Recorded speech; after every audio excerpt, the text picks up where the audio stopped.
ত্রয়োদশ জাতীয় সংসদ নির্বাচনকে সামনে রেখে ঢাকা ধামরাই আসনে ১৪৭টি ভোটার কেন্দ্র থাকলেও কিন্তু ১৩টি ভোটার কেন্দ্রে ত্রুটিপূর্ণ ঘোষণা করেছে। তার মধ্যে সম্ভাগ ইউনিয়নে অবস্থিত যে গোয়ালদি প্রাথমিক সরকারি প্রাথমিক বিদ্যালয়টি এটি ঝুঁকিপূর্ণ ঘোষণা করা হয়েছে। আমরা এখানে এসে সরেজমিনে দেখতে পেরেছি। এখানে সিসি ক্যামেরা স্থাপনা করা হয়েছে। আমরা ধামরাই ঘুরে দেখেছি। ধামরাই যে আগামী ১২ই ফেব্রুয়ারি যে নির্বাচন অনুষ্ঠিত হতে যাচ্ছে, ব্যাপক আ উদ্দীপনা লক্ষ্য করতে পেরেছি এবং এখানে একটি আ প্রতিদ্বন্দ্বিতামূলক নির্বাচন হবে। এই যে নির্বাচন ঘিরেই কিন্তু ধামরাইতে যে ১৩টি যে ভোটার কেন্দ্রে তারা বিপন্ন ঘোষণা করা হয়েছে।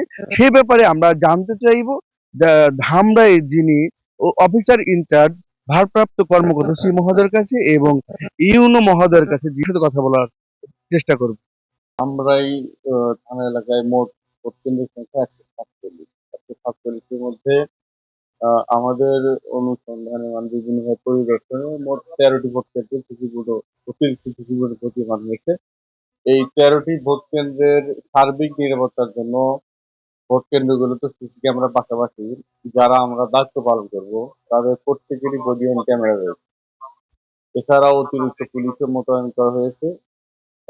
আমাদের কাছে এখন পর্যন্ত নির্ভরযোগ্য যে সূত্র রয়েছে সর্বোচ্চ নিরাপত্তার মধ্যেই নিরপেক্ষভাবে ভোট সম্পন্ন করছে।